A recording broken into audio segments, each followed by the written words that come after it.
सत श्री अकाल जी। तुसीं प्राइम मीडिया टैलीविजन देख रहे हो। दोस्तों मैं हाँ स्वर्ण सिंह टैणा तो हर रोज़ की तरह ही प्रोग्राम खबर की खबर लैके हाज़र हाँ।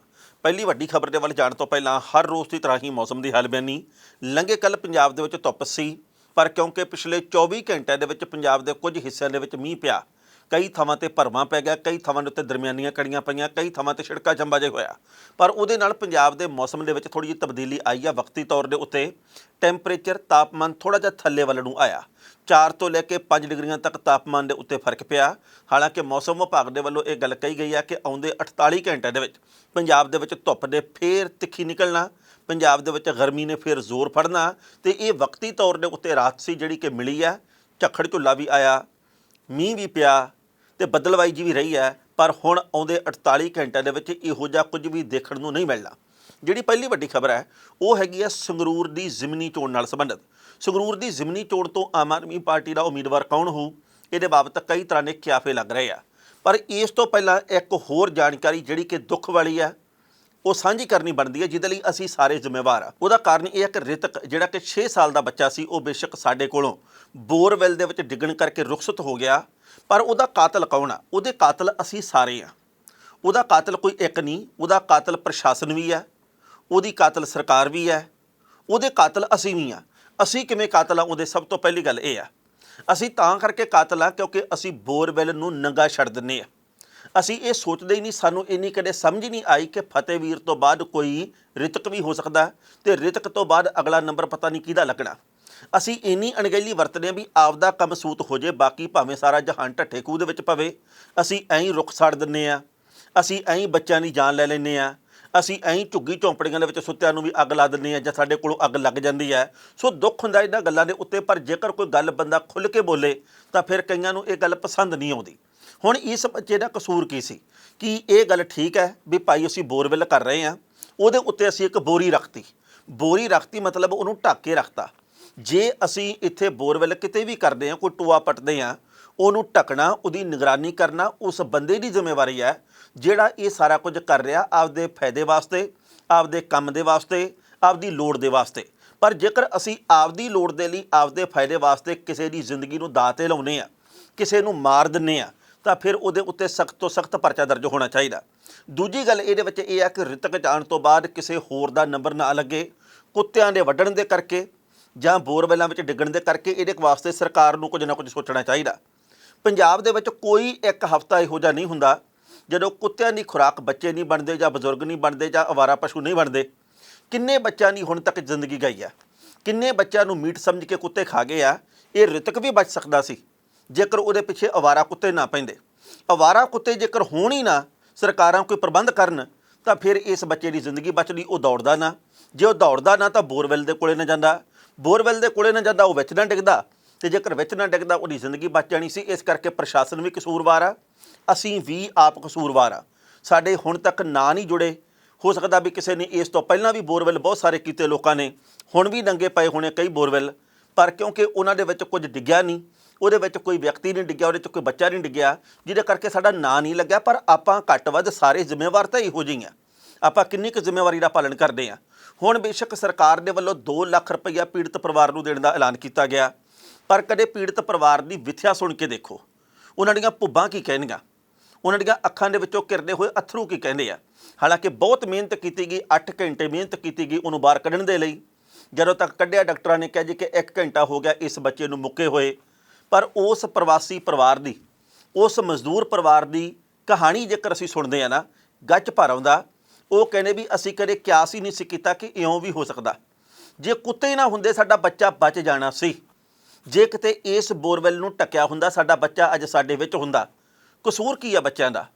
वो खेडदे आ, उस तो बाद मिनटां सकिंटां दे विच मौत हो जाती है। तुसीं सोच के देखो भी पैप दे विच खुद फसे होगे तो उस वक्त की बनता होऊगा, उस वक्त की मन दे उत्ते चलदा होऊगा। आक्सीजन बंद आ, धुप्प हनेरा, साह लेना औखा। सो इस करके आपां आप जिम्मेवार बणीए। पुलिस ने सख्ताई करती, बाद दे विच भुल जाना।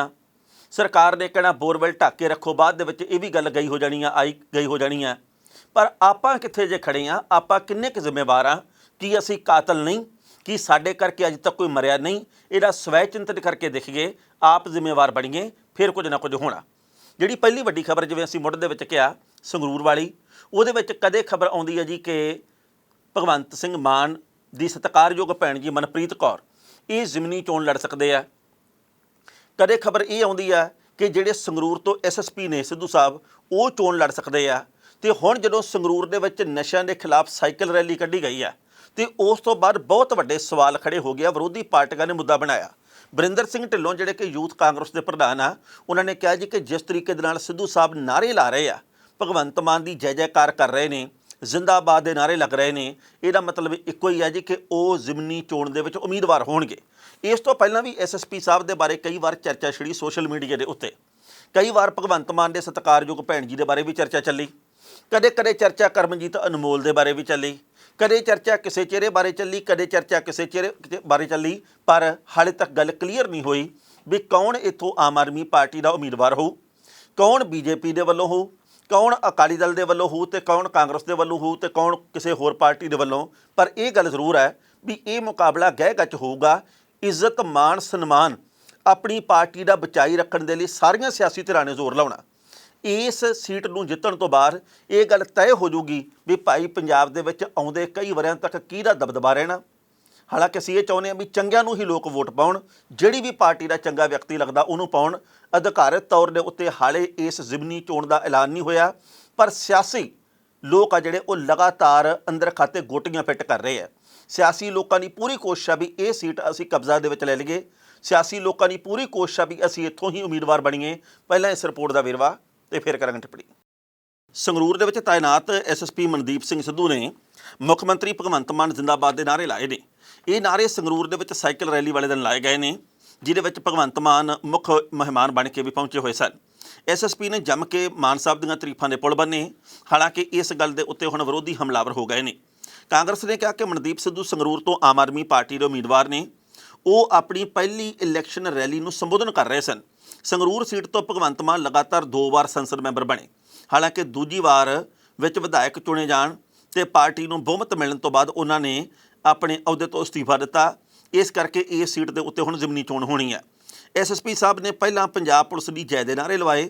ਲੋਕ ਹੌਲੀ ਬੋਲ ਰਹੇ ਸਨ ਤਾਂ ਐਸਐਸਪੀ ਨੇ ਇਹਦੇ ਉੱਤੇ ਨਾਰਾਜ਼ਗੀ ਵੀ ਪ੍ਰਗਟਾਈ, ਜਿਸ ਤੋਂ ਬਾਅਦ ਤੇਜ਼ ਆਵਾਜ਼ ਦੇ ਵਿੱਚ ਲੋਕਾਂ ਨੂੰ ਪੰਜਾਬ ਪੁਲਿਸ ਦੀ ਜੈ ਕਰਵਾਈ ਗਈ।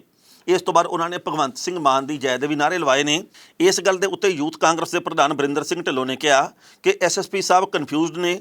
ਉਹ ਹਾਲੇ ਵੀ ਪੰਜਾਬ ਪੁਲਿਸ ਦੇ ਵਿੱਚ ਨੇ, ਜਿਸ ਕਰਕੇ ਉਹ ਪੰਜਾਬ ਪੁਲਿਸ ਦੇ ਕੋਡ ਆਫ ਕੰਡਕਟ ਨਾਲ ਬੰਨੇ ਹੋਏ ਨੇ। ਉਹਨਾਂ ਨੇ ਕਿਹਾ ਕਿ ਜਿੱਥੋਂ ਤੱਕ ਆਈਪੀਐਸ ਐਸੋਸੀਏਸ਼ਨ ਦਾ ਸਬੰਧ ਹੈ, ਇਹ ਵੀ ਇੱਕ ਬਦਲਾਅ ਹੈ।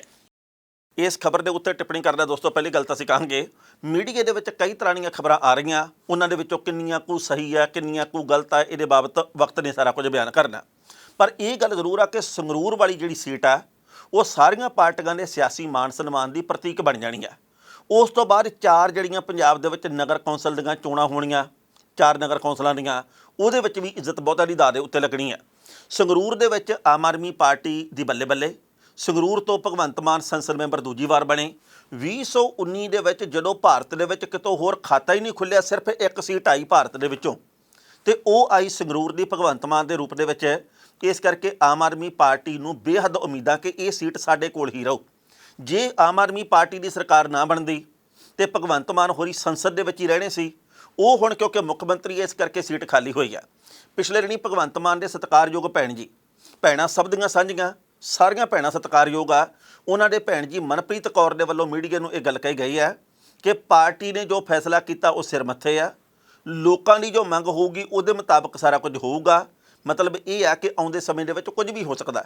ਦੂਜੇ ਪਾਸੇ ਐਸਐਸਪੀ ਸਾਹਿਬ ਨੇ ਜਿਹੜੇ ਸੰਗਰੂਰ ਦੇ, ਉਹਨਾਂ ਦੇ ਬਾਰੇ ਕਾਂਗਰਸ ਕਹਿ ਰਹੀ ਹੈ ਵੀ ਉਹ ਆਉਂਦੇ ਸਮੇਂ ਦੇ ਵਿੱਚ ਉਮੀਦਵਾਰ ਹੋ ਸਕਦੇ ਆ।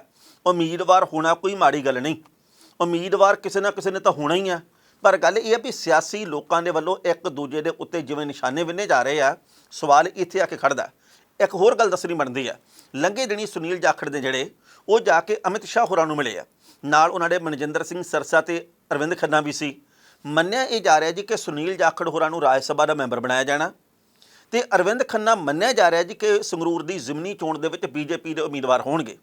ਉਧਰੋਂ ਪਿਛਲੇ ਦਿਨੀ ਇਹ ਵੀ ਖਬਰ ਆਈ ਕਿ ਸਰਦਾਰ ਸੁਖਬੀਰ ਸਿੰਘ ਬਾਦਲ ਹੋਰਾਂ ਨੇ ਕਿਹਾ ਵੀ ਸ਼ਾਇਦ ਅੰਦਾਜ਼ੇ ਆ, ਸ਼ਾਇਦ ਉਹ ਇਸ ਗੱਲ ਦੇ ਉੱਤੇ ਪੱਕੀ ਮੋਹਰ ਲਾ ਦੇਣ, ਆਉਣ ਵਾਲਾ ਵਕਤ ਬਿਆਨ ਕਰੂਗਾ। ਇਹ ਖਬਰ ਆਈ ਕਿ ਸ਼ਾਇਦ ਬਲਵੰਤ ਸਿੰਘ ਰਾਜੋਆਣਾ ਦੀ ਭੈਣ ਨੂੰ ਇੱਥੋਂ ਉਮੀਦਵਾਰ ਬਣਾਇਆ ਜਾਵੇ ਅਕਾਲੀ ਦਲ ਦੇ ਵੱਲੋਂ। ਹਾਲਾਂਕਿ ਅਕਾਲੀ ਦਲ ਦੀ ਨਹੀਂ ਇਹ ਗੱਲ ਕਹੀ, ਪਰ ਕਾਫੀ ਇਸ ਤਰੀਕੇ ਦੇ ਲੱਗ ਰਹੇ ਮੀਡੀਆ ਦੇ ਵਿੱਚ ਖਬਰਾਂ ਇਸ ਤਰੀਕੇ ਦੀਆਂ ਆ ਰਹੀਆਂ। ਅਗਲੀ ਗੱਲ ਇਹ ਜੀ ਕਿ ਕਾਂਗਰਸ ਦੇ ਵੱਲੋਂ ਇੱਛਾ ਪਾਲੀ ਜਾ ਰਹੀ ਹੈ ਕਿ ਇਹ ਸੀਟ ਸਾਡੇ ਕੋਲੇ ਆ ਜੇ। ਹਾਲਾਂਕਿ ਕਾਂਗਰਸ ਵਾਸਤੇ ਇਹ ਹੈ ਬਹੁਤ ਔਖਾ ਵੇਲਾ, ਕਿਉਂਕਿ ਕਾਂਗਰਸ ਦੇ ਵਿੱਚ ਜਿੰਨੇ ਵਿਧਾਇਕ ਆ ਉਹਦੇ ਨਾਲੋਂ ਵੱਧ ਧੜੇ ਬਣੇ ਹੋਏ ਆ। ਸੋ ਰਾਜਾ ਵੜਿੰਗ ਹੋਰੀ ਮਿਹਨਤ ਕਰ ਰਹੇ ਤੇ ਪਿਛਲੇ ਦਿਨੀ ਉਹਨਾਂ ਨੇ ਇੱਕ ਮੀਡੀਆ ਨੂੰ ਗੱਲ ਕਹੀ ਸੀ ਕਿ ਮੈਨੂੰ ਲੱਗਦਾ ਕਿ ਇਹ ਸੀਟ ਸਾਡੀ ਪਾਰਟੀ ਦੀ ਝੋਲੀ ਦੇ ਵਿੱਚ ਪੈ ਜਾਣੀ। ਇਹ ਵਕਤ ਬਿਆਨ ਕਰੂਗਾ ਕਿਹੜੀ ਝੋਲੀ ਦੇ ਵਿੱਚ ਇਹ ਸੀਟ ਪੈਂਦੀ ਆ, ਕਿਹਦੀ 'ਚ ਨਹੀਂ ਪੈਂਦੀ। ਪਰ ਸੰਗਰੂਰ ਵਾਲੀ ਸੀਟ ਆ ਜਿਹੜੀ, ਉਹਨੂੰ ਜਿੱਤਣ ਦੇ ਲਈ ਸਿਆਸੀ ਪਾਰਟੀਆਂ ਦੇ ਵੱਲੋਂ, ਵੱਖ-ਵੱਖ ਅਹੁਦੇਦਾਰਾਂ ਦੇ ਵੱਲੋਂ, ਵੱਖ-ਵੱਖ ਆਗੂਆਂ ਦੇ ਵੱਲੋਂ ਹੁਣੇ ਤੋਂ ਆਪਣੀਆਂ ਗੋਟੀਆਂ ਫਿੱਟ ਕਰਨੀਆਂ ਸ਼ੁਰੂ ਕਰ ਦਿੱਤੀਆਂ ਗਈਆਂ। ਹਾਲਾਂਕਿ ਤਰੀਕ ਦਾ ਕੋਈ ਐਲਾਨ ਨਹੀਂ ਹੋਇਆ ਜਿਵੇਂ ਅਸੀਂ ਮੁੱਢ ਦੇ ਵਿੱਚ ਕਿਹਾ, ਪਰ ਜਿਵੇਂ ਉਹਨਾਂ ਦੀਆਂ ਕੋਸ਼ਿਸ਼ਾਂ ਜਾਰੀ ਹੈ, ਜਿਵੇਂ ਅੰਦਰ ਖਾਤੇ ਕਈ ਤਰ੍ਹਾਂ ਦੇ ਜੋੜ ਤੋੜ ਦਾ ਸਿਲਸਿਲਾ ਜਾਰੀ ਹੈ, ਲੱਗਦਾ ਵੀ ਇੱਥੇ ਮੁਕਾਬਲਾ ਬੇਹੱਦ ਭਖਮਾ ਹੋਊਗਾ। ਬਾਕੀ ਆਮ ਆਦਮੀ ਪਾਰਟੀ ਆਪਣੀ ਇਸ ਸੀਟ ਨੂੰ ਬਚਾਉਣ 'ਚ ਕਾਮਯਾਬ ਹੁੰਦੀ ਹੈ ਕਿ ਨਹੀਂ, ਇਹ ਚੋਣ 2 ਮਹੀਨਿਆਂ ਬਾਅਦ ਹੁੰਦੀ ਹੈ ਜਾਂ 4 ਮਹੀਨਿਆਂ ਬਾਅਦ, ਇਸ ਸਮੇਂ ਨੇ ਬਿਆਨ ਕਰਨਾ। ਲੰਘੇ ਕੱਲ ਅਕਾਲ ਤਖਤ ਸਾਹਿਬ ਜੀ ਦੇ ਕਾਰਜਕਾਰੀ ਜਥੇਦਾਰ ਗਿਆਨੀ ਹਰਪ੍ਰੀਤ ਸਿੰਘ ਦੇ ਵੱਲੋਂ ਇੱਕ ਗੱਲ ਕਹੀ ਗਈ ਹੈ ਜਿਹਦੇ ਕਰਕੇ ਵਿਵਾਦ ਵੀ ਪੈਦਾ ਹੋਇਆ। ਉਹਨਾਂ ਨੇ ਕਿਉਂਕਿ ਗੁਰੂ ਹਰਗੋਬਿੰਦ ਸਾਹਿਬ ਜੀ ਦੇ ਗੁਰਤਾ ਗੱਦੀ ਦਿਵਸ ਦੇ ਮੌਕੇ ਇਹ ਗੱਲ ਕਹੀ ਗਈ ਹੈ ਕਿ ਸਿੱਖਾਂ ਦੇ ਵੱਲੋਂ ਅਤੀ ਆਧੁਨਿਕ ਹਥਿਆਰਾਂ ਦੇ ਨਾਲ ਲੈਸ ਰਹਿਣਾ ਚਾਹੀਦਾ, ਕਾਨੂੰਨੀ ਤੌਰ ਦੇ ਉੱਤੇ ਲਾਇਸੈਂਸਧਾਰੀ ਹਥਿਆਰਾਂ ਦੇ ਨਾਲ ਲੈਸ ਰਹਿਣਾ ਚਾਹੀਦਾ। ਹੁਣ ਇਸ ਗੱਲ ਦੇ ਉੱਤੇ ਬਹੁਤ ਵੱਡਾ ਵਿਵਾਦ ਪੈਦਾ ਹੋਇਆ। ਭਗਵੰਤ ਮਾਨ ਹੋਰਾਂ ਨੇ ਵੀ ਇਹ ਗੱਲ ਕਹੀ ਹੈ ਕਿ ਜਥੇਦਾਰ ਸਾਹਿਬ, ਪੰਜਾਬ ਦੇ ਵਿੱਚ ਸ਼ਾਂਤੀ ਦੀ ਲੋੜ ਹੈ, ਪੰਜਾਬ ਦੇ ਵਿੱਚ ਮੁਹੱਬਤ ਦਾ ਪਸਾਰਾ ਹੋਣਾ ਚਾਹੀਦਾ, ਭਾਈਚਾਰੇ ਦੀ ਗੱਲ ਹੋਣੀ ਚਾਹੀਦੀ ਹੈ, ਅਪਣੱਤ ਦੀ ਗੱਲ ਹੋਣੀ ਚਾਹੀਦੀ ਹੈ, ਹਥਿਆਰਾਂ ਦੀ ਗੱਲ ਕਿਉਂ ਆ ਰਹੀ ਵਿੱਚ। ਉਧਰੋਂ ਰਾਜਾ ਵੜਿੰਗ ਹੋਰਾਂ ਨੇ ਸਵਾਲ ਕੀਤਾ। ਉਹ ਕਹਿੰਦੇ ਜਥੇਦਾਰ ਸਾਹਿਬ, ਉਹ ਕਿਹੜੇ ਕਾਰਨ ਆ, ਕਿਹੜੀਆਂ ਮਜਬੂਰੀਆਂ ਜਿਹਦੇ ਕਰਕੇ ਪੰਜਾਬ ਦੀ ਨੌਜਵਾਨੀ ਨੂੰ, ਪੰਜਾਬ ਦੇ ਲੋਕਾਂ ਨੂੰ ਅਸੀਂ ਅਤੀ ਆਧੁਨਿਕ ਹਥਿਆਰ ਰੱਖਣ ਦੇ ਲਈ ਕਹਿ ਰਹੇ ਹਾਂ ਕਿ ਪੰਜਾਬ ਦੇ ਵਿੱਚ ਅੱਜ ਹਥਿਆਰਾਂ ਦੀ ਲੋੜ ਹੈ। ਕਈ ਲੋਕ ਇਹ ਗੱਲ ਕਹਿਣਗੇ ਵੀ ਹਾਂ ਲੋੜ ਹੈ, ਪਰ ਮੈਨੂੰ ਇਹ ਲੱਗਦਾ ਜੀ ਕਿ ਇਸ ਵਕਤ ਹਥਿਆਰ ਦੇ ਨਾਲੋਂ ਵੀ ਵੱਧ ਲੋੜ ਪਿਆਰ, ਪ੍ਰਚਾਰ ਤੇ ਪਸਾਰ ਦੀ ਲੋੜ ਹੈ। ਕਿਉਂਕਿ ਬਹੁਤ ਸਾਰੀਆਂ ਖਬਰਾਂ ਇਹੋ ਜਿਹੀਆਂ ਆਉਂਦੀਆਂ ਸਮੇਂ-ਸਮੇਂ ਦੇ ਉੱਤੇ ਜਿਹਦੇ ਕਰਕੇ ਬਹੁਤ ਸਵਾਲ ਖੜੇ ਹੁੰਦੇ ਆ ਕਿ ਯਾਰ ਆਹ ਇਹਨਾਂ ਦੇ ਵੱਲੋਂ ਕਿਉਂ ਕੀਤਾ ਗਿਆ, ਆਹ ਫਲਾਣੇ ਭਾਈਚਾਰੇ ਦੇ ਵੱਲੋਂ ਕਿਉਂ ਕੀਤਾ ਗਿਆ। ਇਸ ਵਕਤ ਜਦੋਂ ਗਿਆਨੀ ਹਰਪ੍ਰੀਤ ਸਿੰਘ ਹੋਰੀ ਇਹ ਗੱਲ ਕਹਿੰਦੇ ਆ ਤਾਂ ਇਹਦੇ ਬਹੁਤ ਵੱਡੇ ਮਾਇਨੇ ਕੱਢੇ ਜਾ ਰਹੇ ਆ, ਇਹਦੇ ਬੜੇ ਅੰਦਰੂਨੀ ਅਰਥ ਕੱਢੇ ਜਾ ਰਹੇ ਆ ਵੀ ਇਹਦੇ ਪਿੱਛੇ ਕੀ ਕਾਰਨ ਹੋਊਗਾ। ਹਾਲਾਂਕਿ ਗਿਆਨੀ ਹਰਪ੍ਰੀਤ ਸਿੰਘ ਹੋਰਾਂ ਨੇ ਖੁੱਲ੍ਹ ਕੇ ਵਿਸਥਾਰ ਦੇ ਵਿੱਚ ਇਹ ਗੱਲ ਨਹੀਂ ਕਹੀ ਵੀ ਉਹ ਕਿਹੜੇ ਕਾਰਨ ਆ ਜਿਹਦੇ ਕਰਕੇ ਹਥਿਆਰ ਰੱਖਣਾ ਸਮੇਂ ਦੀ ਬਹੁਤ ਵੱਡੀ ਜ਼ਰੂਰਤ ਹੈ। ਅੱਜ ਦੀ ਤਰੀਕ ਦੇ ਵਿੱਚ ਬੰਦੇ ਨੂੰ ਰੋਟੀ ਲੈਣੀ, ਰੋਟੀ ਖਾਣੀ ਔਖੀ ਹੈ। ਉਹ ਹਿਫਾਜ਼ਤ ਰੱਖੇ, ਹਿਫਾਜ਼ਤ ਕਰੇ ਤਾਂ ਕਿਹਦੀ ਕਰੇ, ਅਤੇ ਜੇਕਰ ਉਹ ਹਥਿਆਰ ਰੱਖੇ ਤਾਂ ਕਿਵੇਂ ਰੱਖੇ, ਅਤੇ ਕੀ ਹਥਿਆਰ ਰੱਖਣਾ ਬਹੁਤ ਵੱਡੀ ਜ਼ਰੂਰਤ ਹੈ। ਅੱਜ ਦੀ ਤਰੀਕ ਦੇ ਵਿੱਚ ਤਾਂ ਇਹ ਵੀ ਗੱਲ ਪ੍ਰਚਾਰੀ ਜਾ ਰਹੀ ਹੈ ਜੋ ਕਿ ਦੇਖਣ ਨੂੰ ਵੀ ਮਿਲਦੀ ਹੈ ਕਿ ਹਥਿਆਰਾਂ ਤੋਂ ਗੁਰੇਜ਼ ਹੀ ਕਰਨਾ ਚਾਹੀਦਾ। ਪਰ ਕਈ ਲੋਕ ਕਹਿੰਦੇ ਵੀ ਜਦੋਂ ਬਣੀ ਹੋਵੇ ਤਾਂ ਫਿਰ ਹਥਿਆਰ ਚੁੱਕਣਾ ਵੀ ਚਾਹੀਦਾ। ਉਹ ਜਦੋਂ ਬਣੀ ਹੋਵੇ ਉਦੋਂ ਚੁੱਕਣਾ ਚਾਹੀਦਾ, ਨਾ ਕਿ ਡੱਬ ਦੇ ਵਿੱਚ ਤੁੰਨ ਕੇ ਆਪਾਂ ਐਵੇਂ ਤੁਰੇ ਫਿਰ ਗਏ। ਇਹਦਾ ਵੀ ਖਿਆਲ ਰੱਖਣਾ ਚਾਹੀਦਾ। ਹੋਛਾਪਣ ਨਹੀਂ ਹੋਣਾ ਚਾਹੀਦਾ। ਜਦੋਂ ਅਸੀਂ ਸਕੂਲਾਂ, ਕਾਲਜਾਂ ਦੇ ਵਿੱਚ ਜਾਂ ਇਸ ਵਕਤ ਬਾਜ਼ਾਰਾਂ ਦੇ ਵਿੱਚ ਜਾਂ ਕਈ ਹੋਰ ਥਾਵਾਂ 'ਤੇ ਵਿਆਹਾਂ ਦੇ ਵਿੱਚ ਨੇਫੇ ਦੇ ਵਿੱਚ ਤੁੰਨ ਕੇ ਹਥਿਆਰ ਤੁਰੇ ਫਿਰਦੇ ਲੋਕ, ਉਹਨੂੰ ਅਸੀਂ ਇਹ ਥੋੜ੍ਹੀ ਕਹਿ ਸਕਦੇ ਵੀ ਇਹ ਬਹਾਦਰੀ ਦੇ ਪ੍ਰਤੀਕ ਆ। ਉਹ ਹੋਛੇਪਣ ਦੇ ਪ੍ਰਤੀਕ ਆ, ਉਹ ਛੋਟੀ ਬੁੱਧੀ ਵਾਲੇ ਲੋਕ ਆ, ਉਹ ਛੋਟਾ ਭਾਂਡਾ ਛੇਤੀ ਭਰ ਜਾਂਦਾ ਇਹਦੇ ਪ੍ਰਤੀਕ ਹੈ। ਪਹਿਲਾਂ ਇਸ ਰਿਪੋਰਟ ਦਾ ਵੇਰਵਾ ਤੇ ਫਿਰ ਕਰਾਂਗੇ ਟਿੱਪਣੀ। ਸ਼੍ਰੀ ਅਕਾਲ ਤਖਤ ਸਾਹਿਬ ਦੇ ਕਾਰਜਕਾਰੀ ਜਥੇਦਾਰ ਗਿਆਨੀ ਹਰਪ੍ਰੀਤ ਸਿੰਘ ਨੇ ਕਿਹਾ ਕਿ ਹਰ ਸਿੱਖ ਮਾਡਰਨ ਲਾਇਸੈਂਸੀ ਹਥਿਆਰ ਰੱਖਣ ਦੀ ਕੋਸ਼ਿਸ਼ ਕਰੇ। ਉਹਨਾਂ ਨੇ ਮੀਰੀ ਪੀਰੀ ਦੇ ਸੰਸਥਾਪਕ ਗੁਰੂ ਹਰਗੋਬਿੰਦ ਸਾਹਿਬ ਦੇ ਗੁਰਤਾ ਗੱਦੀ ਦਿਵਸ ਦੇ ਮੌਕੇ ਸੰਗਤ ਦੇ ਨਾਂ ਦੇ ਉੱਤੇ ਜਾਰੀ ਸੰਦੇਸ਼ ਦੇ ਵਿੱਚ ਇਹ ਗੱਲ ਕਹੀ ਆ। ਗਿਆਨੀ ਹਰਪ੍ਰੀਤ ਸਿੰਘ ਨੇ ਕਿਹਾ ਕਿ ਗੁਰੂ ਹਰਗੋਬਿੰਦ ਸਾਹਿਬ ਨੇ 4 ਯੁੱਧ ਲੜੇ ਤੇ 4 ਹੀ ਜਿੱਤੇ। ਹੁਣ ਵਕਤ ਆ ਗਿਆ ਕਿ ਸਿੱਖ ਬਾਣੀ ਪੜ੍ਹ ਕੇ ਬਲਵਾਨ ਹੋਵੇ ਤੇ ਹਰ ਸਿੱਖ ਸ਼ਸਤਰਧਾਰੀ ਬਣੇ। ਉਹਨਾਂ ਨੇ ਕਿਹਾ ਕਿ ਗੁਰੂ ਹਰਗੋਬਿੰਦ ਸਾਹਿਬ ਜੀ ਦਾ ਮੀਰੀ ਪੀਰੀ ਦਾ ਸਿਧਾਂਤ ਅੱਜ ਵੀ ਕਾਰਗਰ ਹੈ। ਸਿੱਖਾਂ ਨੂੰ ਨਵੀਨਤਮ ਗੱਤਕਾ, ਤਲਵਾਰਬਾਜ਼ੀ, ਤੀਰਅੰਦਾਜ਼ੀ ਦਾ ਅਭਿਆਸ ਕਰਨ ਦੇ ਨਾਲ ਗੁਰੂਆਂ ਦਾ ਨਾਂ ਵੀ ਜਪਣਾ ਚਾਹੀਦਾ। ਅੰਮ੍ਰਿਤਸਰ ਦੇ ਵਿੱਚ ਗੋਲਡਨ ਟੈਂਪਲ ਦੇ ਵਿੱਚ ਗੁਰੂ ਹਰਗੋਬਿੰਦ ਸਾਹਿਬ ਜੀ ਦਾ ਗੁਰਤਾ ਗੱਦੀ ਦਿਵਸ ਮਨਾਇਆ ਜਾ ਰਿਹਾ। ਇਸ ਮੌਕੇ 'ਤੇ ਗਿਆਨੀ ਹਰਪ੍ਰੀਤ ਸਿੰਘ ਨੇ ਕਿਹਾ ਕਿ ਹਰ ਸਿੱਖ ਨੂੰ ਲਾਇਸੈਂਸੀ ਮਾਡਰਨ ਹਥਿਆਰ ਲੀਗਲ ਤਰੀਕੇ ਨਾਲ ਰੱਖਣ ਦੀ ਕੋਸ਼ਿਸ਼ ਕਰਨੀ ਚਾਹੀਦੀ ਹੈ। ਸਮਾਂ ਇਸ ਤਰ੍ਹਾਂ ਦਾ ਹੈ ਅਤੇ ਹਾਲਾਤ ਵੀ ਇਸ ਤਰ੍ਹਾਂ ਦੇ ਹੋ ਚੁੱਕੇ ਨੇ। ਗਿਆਨੀ ਹਰਪ੍ਰੀਤ ਸਿੰਘ ਨੇ ਕਿਹਾ ਕਿ ਨਸ਼ਾ ਘਰ ਤਬਾਹ ਕਰ ਰਿਹਾ। ਨਸ਼ੇ ਤੋਂ ਦੂਰ ਰਹਿਣ ਦਾ ਇੱਕੋ ਤਰੀਕਾ ਕਿ ਅਸੀਂ ਸਾਰੇ ਗੁਰਬਾਣੀ ਦੇ ਨਾਲ ਜੁੜ ਗਏ ਅਤੇ ਗੁਰੂਆਂ ਨੂੰ ਚੇਤੇ ਕਰੀਏ। ਇਸ ਖਬਰ ਦੇ ਉੱਤੇ ਟਿੱਪਣੀ ਕਰਦਾ ਦੋਸਤੋ, ਪਹਿਲੀ ਗੱਲ ਤਾਂ ਅਸੀਂ ਕਹਾਂਗੇ ਕਿ ਨਸ਼ੇ ਤੋਂ ਦੂਰ ਰਹਿਣਾ ਚਾਹੀਦਾ, ਗੱਲ 100% ਸਹੀ ਹੈ। ਗੁਰਬਾਣੀ ਦੇ ਨਾਲ ਜੁੜਨਾ ਚਾਹੀਦਾ, 1000% ਦੀ ਗੱਲ ਸਹੀ ਹੈ। ਇਹ ਵੀ ਗੱਲ ਸਹੀ ਹੈ ਕਿ ਅਸੀਂ ਇਸ ਵੇਲੇ ਬੜੇ ਸੰਕਟਮਈ ਦੌਰ ਦੇ ਵਿੱਚੋਂ ਗੁਜ਼ਰ ਰਹੇ ਹਾਂ, ਪਰ ਅਸੀਂ ਇਸ ਵਕਤ ਉਹਨਾਂ ਸੰਕਟਾਂ ਦੇ ਵਿੱਚੋਂ ਗੁਜ਼ਰ ਰਹੇ ਹਾਂ ਜਿਹੜੇ ਸੰਕਟ ਸਾਡੀਆਂ ਸਰਕਾਰਾਂ ਦੇ ਵੱਲੋਂ ਪੈਦਾ ਕੀਤੇ ਹੋਏ ਆ, ਜੋ ਕਿ ਸਿਸਟਮ ਦੇ ਵੱਲੋਂ ਪੈਦਾ ਕੀਤੇ ਹੋਏ ਆ। ਅਤੇ ਸਿਸਟਮ ਦੇ ਵੱਲੋਂ ਪੈਦਾ ਕੀਤੀ ਹੋਈ ਮਹਿੰਗਾਈ ਦੇ ਕਰਕੇ ਲੋਕ ਮਰ ਰਹੇ ਆ, ਨਸ਼ਿਆਂ ਦੇ ਕਰਕੇ ਲੋਕ ਮਰ ਰਹੇ ਆ। ਇਸ ਕਰਕੇ ਨਹੀਂ ਮਰ ਰਹੇ ਕਿ ਸਾਡੇ ਕੋਲੇ ਹਥਿਆਰ ਹੈ ਨਹੀਂ।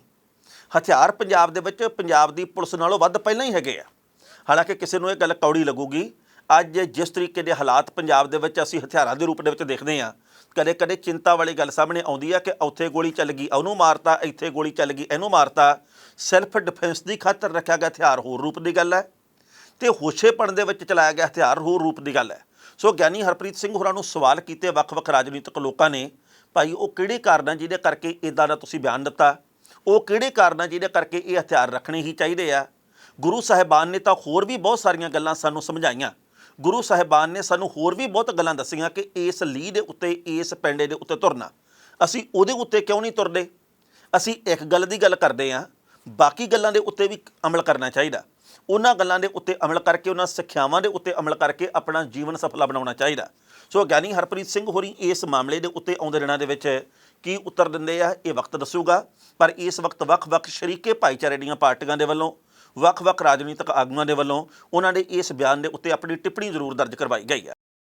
ਨਵਜੋਤ ਸਿੰਘ ਸਿੱਧੂ ਦੇ ਬਾਰੇ ਹਰ ਰੋਜ਼ ਨਵੀਆਂ ਖਬਰਾਂ ਆਉਂਦੀਆਂ। ਲੰਘੇ ਕੱਲ੍ਹ ਉਹਨਾਂ ਨੂੰ ਪਟਿਆਲੇ ਦੇ ਰਜਿੰਦਰਾ ਹਸਪਤਾਲ ਦੇ ਵਿੱਚ ਲਿਆਂਦਾ ਗਿਆ। ਬੜੇ ਲੋਕ ਇਹ ਗੱਲ ਕਹਿੰਦੇ ਸਿੱਧੂ ਸਾਹਿਬ ਨਾਲ ਠੀਕ ਹੋਈ, ਕਈ ਕਹਿੰਦੇ ਵੀ ਨਾ ਮਾੜੀ ਹੋਈ। ਬੜੇ ਲੋਕ ਇਹ ਗੱਲ ਕਹਿੰਦੇ ਵੀ ਨਿਆਂਪਾਲਕਾਂ ਨੇ 34 ਸਾਲ ਬਾਅਦ ਫੈਸਲਾ ਸੁਣਾਇਆ। ਬੜੇ ਲੋਕ ਇਹ ਵੀ ਗੱਲ ਕਹਿੰਦੇ ਵੀ ਇੱਦਾਂ ਹੋ ਜਾਂਦਾ। ਸਭ ਦੀ ਆਪੋ ਆਪਣੀ ਰਾਏ ਆ, ਸਭ ਦੇ ਆਪੋ ਆਪਣੇ ਵਿਚਾਰ ਆ। ਅਸੀਂ ਕਿਸੇ ਦੇ ਵਿਚਾਰ ਨੂੰ ਗਲਤ ਨਹੀਂ ਕਹਿੰਦਾ ਹੈ। ਜਿਹੜਾ ਅੰਦਰ ਜੋ ਬੰਦੇ ਦੇ ਫੁੱਟਦਾ ਉਹ ਉਹੋ ਜਿਹਾ ਪ੍ਰਗਟਾਵਾ ਕਰਦਾ। ਪਰ ਮੈਨੂੰ ਮੀਡੀਆ ਦੇ ਉੱਤੇ, ਖਾਸ ਕਰਕੇ ਇੱਕ ਹਿੱਸੇ ਦੇ ਉੱਤੇ, ਮੀਡੀਆ ਦੇ ਇੱਕ ਹਿੱਸੇ ਦੇ ਉੱਤੇ ਬੜੀ ਹੈਰਾਨੀ ਹੁੰਦੀ ਹੈ, ਜਿਹੜਾ ਹਰ ਰੋਜ਼ ਇਹ ਗੱਲ ਕਹਿੰਦਾ ਕਿ ਨਵਜੋਤ ਸਿੰਘ ਸਿੱਧੂ ਨੇ 2 ਬਨੈਨਾ, 2 ਕੱਛੇ, 1 ਪੈਂਟ, 1 ਤੌਲੀਆ, 1 ਕੁੜਤਾ, 1 ਪਜਾਮਾ, 1 ਚੱਪਲਾਂ ਦਾ ਜੋੜਾ ਫਲਾਣੀ ਚੀਜ਼ ਨੂੰ ਮਿਲੀ ਆ। ਫਿਰ ਖਬਰ ਆਉਂਦੀ ਹੈ ਕਿ ਨਵਜੋਤ ਸਿੰਘ ਸਿੱਧੂ ਪਹਿਲੀ ਰਾਤ ਨੂੰ ਕੱਛਾ ਤੇ ਬਨੈਣ ਪਾ ਕੇ ਸੁੱਤੇ। ਫਿਰ ਖਬਰ ਆਉਂਦੀ ਹੈ ਕਿ ਨਵਜੋਤ ਸਿੰਘ ਸਿੱਧੂ ਨੂੰ ਨੀਂਦ ਨਹੀਂ ਆਈ। ਫਿਰ ਖਬਰ ਆਉਂਦੀ ਹੈ ਜੀ ਕਿ ਉਹ ਅਸਹਿਜ ਮਹਿਸੂਸ ਕਰ ਰਹੇ ਸਨ। ਫਿਰ ਖਬਰ ਆਉਂਦੀ ਹੈ ਕਿ ਉਹਨਾਂ ਨੇ ਦਾਲ ਰੋਟੀ ਜੇਲ੍ਹ ਵਾਲੀ ਨਹੀਂ ਖਾਧੀ। ਫਿਰ ਖਬਰ ਆਉਂਦੀ ਹੈ ਕਿ ਉਹਨਾਂ ਨੇ ਐਪਲ ਜੂਸ ਮੰਗਿਆ। ਮੈਂ ਹੈਰਾਨ ਹਾਂ ਇਸ ਗੱਲ ਦੇ ਉੱਤੇ ਵੀ ਜਿਹੜਾ ਮੀਡੀਆ ਇਹ ਜਾਣਕਾਰੀਆਂ ਦੇ ਰਿਹਾ ਕਿ ਉਹ ਜੇਲ੍ਹ ਦੇ ਵਿੱਚ ਬੈਠ ਕੇ ਸਾਰੀਆਂ ਖਬਰਾਂ ਪ੍ਰਸਾਰਿਤ ਕਰ ਰਿਹਾ ਜਾਂ ਆਪਣੇ ਕੋਲੋਂ ਕੱਢ ਰਿਹਾ। ਸਿਰਫ ਤੇ ਸਿਰਫ ਗੱਲਾਂ ਨੂੰ ਸਵਾਦਲੀਆਂ ਬਣਾਉਣ ਦੇ ਚੱਕਰ ਦੇ ਵਿੱਚ ਉਹਦੇ ਕੱਛੇ ਦੀ ਗੱਲ ਕਰੋ, ਉਹਦੀ ਬਨੈਣ ਦੀ ਗੱਲ ਕਰੋ, ਉਹਨਾਂ ਦੀਆਂ ਨੀਕਰਾਂ ਦੀ ਗੱਲ ਕਰੀ ਚੱਲੋ, ਉਹਨਾਂ ਦੇ ਜੂਸ ਦੀ ਗੱਲ ਕਰੀ ਚੱਲੋ, ਉਹਨਾਂ ਦੀਆਂ ਹੋਰ ਵੱਖ-ਵੱਖ ਵਸਤਾਂ ਦੀ ਗੱਲ ਕਰੀ ਚੱਲੋ। ਨਵਜੋਤ ਸਿੰਘ ਸਿੱਧੂ ਅੰਦਰ ਗਿਆ, ਉਹਨੇ ਬਾਹਰ ਵੀ ਆ ਜਾਣਾ। ਬਿਮਾਰ ਕੋਈ ਵੀ ਹੋ ਸਕਦਾ, ਬਿਮਾਰੀ ਤੋਂ ਬਾਅਦ ਦਵਾਈ ਵੀ ਲੈਣੀ ਪੈਂਦੀ ਹੈ, ਬਿਮਾਰ ਬੰਦੇ ਨੂੰ ਜੂਸ ਵੀ ਲੈਣਾ ਪੈਂਦਾ। ਇਹ ਗੱਲਾਂ ਵੱਖਰੀਆਂ, ਪਰ ਜਿਸ ਤਰੀਕੇ ਦੇ ਨਾਲ ਚਟਕਾਰੇ ਲੋਕਾਂ ਦੇ ਵੱਲੋਂ ਲਏ ਜਾ ਰਹੇ ਆ ਉਹਦੇ ਉੱਤੇ ਹੈਰਾਨੀ ਜ਼ਰੂਰ ਹੁੰਦੀ ਹੈ। ਵਿਚਾਰਧਾਰਕ ਤੌਰ ਦੇ ਉੱਤੇ ਮਤਭੇਦ ਹੋਣਾ ਵੱਖਰੀ ਗੱਲ ਹੈ, ਪਰ ਜਿਸ ਤਰੀਕੇ ਦੇ ਨਾਲ ਹੁਣ ਪੇਸ਼ਕਾਰੀਆਂ ਹੋ ਰਹੀਆਂ ਉਹਦੇ ਉੱਤੇ ਵੱਖਰੀ ਟਿੱਪਣੀ ਕਰਨੀ ਬਣਦੀ ਹੈ। ਲੰਘੇ ਕੱਲ੍ਹ ਵਿਰਸਾ ਸਿੰਘ ਵਲਟੋਹਾ ਜਿਹੜੇ ਕਿ ਅਕਾਲੀ ਦਲ ਦੇ ਸੀਨੀਅਰ ਆਗੂ ਆ, ਉਹਨਾਂ ਨੇ ਇਹ ਗੱਲ ਕਹੀ ਹੈ ਜੀ ਕਿ ਸ਼ਾਇਦ ਕਿਤੇ ਇਹ ਤਾਂ ਨਹੀਂ ਕਾਰਨ ਵੀ ਨਵਜੋਤ ਸਿੰਘ ਸਿੱਧੂ ਘਰ ਦੀ ਰੋਟੀ ਜਾਂ ਕੋਈ ਹਮਦਰਦੀ ਜਾਂ ਕੋਈ ਵੀ ਹੋਰ ਕਾਰਨ ਦੇ ਕਰਕੇ ਸਾਰਾ ਕੁਝ ਕਹਿ ਰਿਹਾ ਹੋਵੇ, ਕਿਉਂਕਿ ਉਹ ਤਾਂ ਸਾਡੇ ਨਾਲ ਬੈਠ ਕੇ ਪਰੌਂਠੇ ਖਾਂਦਾ ਰਿਹਾ, ਉਹ ਆਟੇ ਦੇ ਪਰੌਂਠੇ ਖਾਂਦਾ ਰਿਹਾ। ਸੋ ਇਸ ਤਰੀਕੇ ਦੀਆਂ ਗੱਲਾਂ ਵੀ ਆ ਰਹੀਆਂ। ਹਾਲਾਂਕਿ ਮੇਰਾ ਨਿੱਜੀ ਤੌਰ ਦੇ ਉੱਤੇ ਵਿਚਾਰ ਹੈ ਵੀ ਕਿਸੇ ਦੀ ਹੋ ਸਕਦਾ ਸਿਹਤ ਮੌਕੇ ਮੁਤਾਬਕ ਢਿੱਲੀ ਹੋਵੇ, ਆਪਾਂ ਹਰ ਗੱਲ ਨੂੰ ਟਿੱਚਰ ਦੇ ਵਿੱਚ ਵੀ ਨਹੀਂ ਲੈ ਸਕਦੇ। ਪਰ ਇਸ ਮਾਮਲੇ ਦੇ ਉੱਤੇ ਕਈ ਰਾਜਨੀਤਿਕ ਲੋਕਾਂ ਦੀਆਂ ਕਈ ਕਿਸਮ ਦੀਆਂ ਟਿੱਪਣੀਆਂ ਸਾਹਮਣੇ ਆਈਆਂ। ਪਹਿਲਾਂ ਇਸ ਰਿਪੋਰਟ ਦਾ ਵੇਰਵਾ ਸਾਂਝਾ ਕਰਦੇ ਹਾਂ ਤੇ ਫਿਰ ਕਰਾਂਗੇ ਟਿੱਪਣੀ। ਰੋਡ ਰੇਜ ਕੇਸ ਦੇ ਵਿੱਚ ਪਟਿਆਲੇ ਵਾਲੀ ਜੇਲ੍ਹ ਦੇ ਵਿੱਚ ਬੰਦ ਨਵਜੋਤ ਸਿੰਘ ਸਿੱਧੂ ਨੂੰ ਸਖਤ ਸੁਰੱਖਿਆ ਦੇ ਵਿੱਚ ਰਜਿੰਦਰਾ ਹਸਪਤਾਲ ਕੱਲ੍ਹ ਲਿਆਂਦਾ ਗਿਆ। ਹਸਪਤਾਲ ਦੇ ਵਿੱਚ ਉਹਨਾਂ ਦਾ ਮੈਡੀਕਲ ਚੈੱਕਅਪ ਕੀਤਾ ਗਿਆ। ਸਿੱਧੂ ਨੇ ਅਦਾਲਤ ਦੇ ਵਿੱਚ ਸਪੈਸ਼ਲ ਡਾਈਟ ਦੇ ਲਈ ਪਟੀਸ਼ਨ ਦਾਇਰ ਕੀਤੀ ਸੀ, ਜਿਸ ਤੋਂ ਬਾਅਦ ਕੋਰਟ ਨੇ ਰਜਿੰਦਰਾ ਹਸਪਤਾਲ ਦੇ ਮੈਡੀਕਲ ਬੋਰਡ ਤੋਂ ਰਿਪੋਰਟ ਮੰਗੀ। ਇਸ ਸੰਬੰਧ ਵਿੱਚ ਸਿੱਧੂ ਦੇ ਵੱਲੋਂ ਦੱਸੇ ਗਏ ਬਿਮਾਰੀ ਦੇ ਦਾਅਵਿਆਂ ਦੀ ਪੜਤਾਲ ਕੀਤੀ ਜਾ ਰਹੀ ਹੈ। ਇਸ ਤੋਂ ਬਾਅਦ ਮੈਡੀਕਲ ਬੋਰਡ ਕੋਰਟ ਦੇ ਵਿੱਚ ਸਿੱਧੂ ਵਾਸਤੇ ਡਾਈਟ ਪਲਾਨ ਬਣਾ ਕੇ ਪੇਸ਼ ਕਰੇਗਾ। ਸਿੱਧੂ ਜੇਲ੍ਹ ਦੇ ਵਿੱਚ ਸਿਰਫ ਸਲਾਦ, ਫਲ ਤੇ ਉਬਲੀਆਂ ਹੋਈਆਂ ਸਬਜ਼ੀਆਂ ਹੀ ਖਾ ਰਹੇ ਨੇ। ਰਜਿੰਦਰਾ ਹਸਪਤਾਲ ਦੇ ਸੁਪਰਡੈਂਟ ਨੇ ਕਿਹਾ ਕਿ 2 ਡਾਕਟਰਾਂ ਤੇ 1 ਡਾਈਟੀਸ਼ੀਅਨ ਦਾ ਬੋਰਡ ਬਣਾਇਆ ਗਿਆ।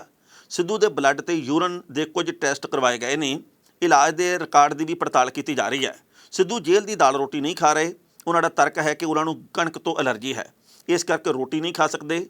ਲਿਵਰ ਦੀ ਪ੍ਰੋਬਲਮ ਹੈ, ਬਲੱਡ ਕਲੌਟਿੰਗ ਯਾਨੀ ਕਿ ਖੂਨ ਗਾੜਾ ਹੋਣ ਦੀ ਸਮੱਸਿਆ, ਉਹ ਸਭ ਚੀਜ਼ਾਂ ਨਹੀਂ ਖਾ ਸਕਦੇ। ਸੋ ਕੁਝ ਫਲ ਤੇ ਸਪੈਸ਼ਲ ਡਾਈਟ ਹੀ ਦਿੱਤੀ ਜਾ ਸਕਦੀ ਹੈ। ਇਸ ਖਬਰ ਦੇ ਉੱਤੇ ਟਿੱਪਣੀ ਕਰਨਾ ਦੋਸਤੋ, ਪਹਿਲੀ ਗੱਲ ਤਾਂ ਅਸੀਂ ਕਹਾਂਗੇ ਨਵਜੋਤ ਸਿੰਘ ਸਿੱਧੂ ਦਾ ਸਿਆਸੀ ਭਵਿੱਖ ਮੰਝਧਾਰ ਦੇ ਵਿੱਚ ਹੈ, ਇਹ ਆਪਾਂ ਜਾਣਦੇ ਹਾਂ। ਪਰ ਨਵਜੋਤ ਸਿੰਘ ਸਿੱਧੂ ਇੱਕ ਟੀਚਰ ਦਾ ਹਿੱਸਾ ਨਹੀਂ ਬਣਨੇ ਚਾਹੀਦੇ, ਇਹ ਵੀ ਗੱਲ ਹੈ। ਇਸ ਵੇਲੇ ਬਿਕਰਮ ਸਿੰਘ ਮਜੀਠੀਆ ਵੀ ਜੇਲ੍ਹ ਦੇ ਵਿੱਚ ਹੈ। ਉਹਨਾਂ ਦੀ ਵੀ ਅੱਗੇ ਤੋਂ ਅੱਗੇ ਸੁਣਵਾਈ ਵਾਲੀ ਗੱਲ ਪਈ ਜਾਂਦੀ ਹੈ, ਜ਼ਮਾਨਤ ਨਹੀਂ ਮਿਲ ਰਹੀ। ਇਸੇ ਪਟਿਆਲੇ ਵਾਲੀ ਜੇਲ੍ਹ ਦੇ ਵਿੱਚ ਹੋਰ ਵੀ ਬਹੁਤ ਸਾਰੇ ਰਾਜਨੀਤਿਕ ਲੋਕ ਸਮੇਂ-ਸਮੇਂ 'ਤੇ ਬੰਦ ਰਹੇ ਆ। ਕਈ ਤਾਂ ਕਈ ਦਹਾਕੇ ਪਹਿਲਾਂ ਰਹੇ ਆ ਤੇ ਕਈ ਹੁਣੇ ਬੰਦ ਰਹਿ ਕੇ ਗਏ ਵੀ ਹੈ ਤੇ ਕਈ ਹੁਣ ਬੰਦ ਵੀ ਆ। ਨਵਜੋਤ ਸਿੰਘ ਸਿੱਧੂ 4 ਮਹੀਨੇ ਤੱਕ, ਅਸੀਂ ਪਹਿਲਾਂ ਵੀ ਇਹ ਗੱਲ ਕੀਤੀ ਸੀ ਕਿ 4 ਮਹੀਨੇ ਤੱਕ ਬਾਹਰ ਨਹੀਂ ਆ ਸਕਦੇ। 4 ਮਹੀਨਿਆਂ ਬਾਅਦ ਨਵਜੋਤ ਸਿੰਘ ਸਿੱਧੂ ਨੂੰ ਪੈਰੋਲ ਮਿਲ ਸਕਦੀ ਹੈ ਚੰਗੇ ਆਚਰਣ ਦੇ ਆਧਾਰ ਦੇ ਉੱਤੇ, ਜੇਲ੍ਹ ਸੁਪਰਡੈਂਟ ਦੇ ਕਹਿਣ ਦੇ ਉੱਤੇ ਵੀ ਹਾਂ ਬਿਲਕੁਲ ਇਹਨਾਂ ਦਾ ਚੰਗਾ ਆਚਰਣ ਆ। 30 ਤੋਂ ਲੈ ਕੇ 90 ਰੁਪਏ ਦਿਹਾੜੀ ਉਹਨਾਂ ਨੂੰ ਮਿਲ ਸਕਦੀ ਹੈ ਮਜ਼ਦੂਰੀ ਉੱਥੇ, ਕਿਉਂਕਿ ਪੜ੍ਹੇ ਲਿਖੇ ਆ, ਇਸ ਕਰਕੇ ਕਲੈਰੀਕਮ ਕੰਮ ਵੀ ਉਹਨਾਂ ਨੂੰ ਸ਼ਾਇਦ ਕੋਈ ਨਾ ਕੋਈ ਮਿਲ ਜਾਵੇ। ਪਹਿਲੇ 3 ਮਹੀਨਿਆਂ ਨੂੰ ਮੁਫਤ ਦੇ ਵਿੱਚ ਟ੍ਰੇਨਿੰਗ ਲੈਣੀ ਪਊਗੀ ਕੰਮ ਦੀ। ਨਵਜੋਤ ਸਿੰਘ ਸਿੱਧੂ 10 ਨੰਬਰ ਬੈਰਕ ਦੇ ਵਿੱਚ ਹੈ, ਜਿਵੇਂ ਕਿ ਖਬਰਾਂ ਆਈਆਂ। ਨਵਜੋਤ ਸਿੰਘ ਸਿੱਧੂ ਕਈ ਹੋਰ ਕੈਦੀਆਂ ਦੇ ਨਾਲ ਉੱਥੇ ਬੰਦ ਹੈ, ਪਰ ਕੁਝ ਕੁ ਮੀਡੀਆ ਦੇ ਅੰਗਾਂ ਨੇ ਗੱਲ ਕਹਿਤੀ ਕਿ ਇੱਕ ਤਸਕਰ ਦੇ ਨਾਲ, ਨਸ਼ਾ ਤਸਕਰ ਦੇ ਨਾਲ ਉਹਨੂੰ ਰੱਖਿਆ ਗਿਆ। ਇਹ ਗੱਲ ਬਿਲਕੁਲ ਗਲਤ ਹੈ। ਜੇਲ੍ਹ ਦੇ ਸੁਪਰਡੈਂਟ ਦੇ ਵੱਲੋਂ ਵੀ ਇਹ ਗੱਲ ਕਹੀ ਗਈ ਆ ਵੀ ਇਸ ਦੇ ਵਿੱਚ ਕੋਈ ਦਮ ਨਹੀਂ, ਇਹ ਆਪੇ ਬਣਾਈਆਂ ਖਬਰਾਂ ਤੇ ਇਹਨਾਂ ਦਾ ਖੰਡਨ ਕੀਤਾ ਜਾਂਦਾ ਹੈ। ਸੋ ਮੀਡੀਆ ਵਾਲੇ ਵੀਰਾਂ ਨੂੰ ਵੀ ਬੇਨਤੀ ਹੈ ਤੇ ਆਮ ਲੋਕਾਂ ਨੂੰ ਵੀ ਝਟਕਾਰੇ ਲੈ ਕੇ ਖਬਰਾਂ ਅੱਗੇ ਤੋਂ ਅੱਗੇ ਪਹੁੰਚਾਉਣੀਆਂ ਆਪਾਂ ਬੰਦ ਕਰੀਏ। ਜਿੰਨੀ ਖਬਰ ਹੈ ਉਨੀ ਜ਼ਰੂਰ ਸਾਂਝੀ ਕੀਤੀ ਜਾਵੇ ਤੇ ਜਿਹੜੀ ਖਬਰ ਹੈ ਨਹੀਂ ਤਾਂ ਉਹਦੇ ਵਿੱਚ ਖਬਰ ਬਣਾਉਣ ਦੀ ਕੋਸ਼ਿਸ਼ ਬਿਲਕੁਲ ਨਾ ਕੀਤੀ ਜਾਵੇ। ਖਬਰਾਂ ਦੋਸਤੋ ਕਈ ਹੋਰ ਵੀ ਸਨ, ਪਰ ਜੋ ਵਕਤ ਦੀ ਘਾਟ ਹੈ ਇਹ ਰੁਕਣ ਦਾ ਇਸ਼ਾਰਾ ਕਰ ਰਹੀ ਹੈ। ਕੱਲ੍ਹ ਨੂੰ ਇਸੇ ਵੇਲੇ ਖਬਰ ਦੀ ਖਬਰ ਲੈ ਕੇ ਫਿਰ ਹਾਜ਼ਰ ਹੋਵਾਂਗੇ। ਉਦੋਂ ਤੱਕ ਲਈ ਦਿਓ ਆ ਗਿਆ। ਬਹੁਤ ਬਹੁਤ ਮਿਹਰਬਾਨੀ।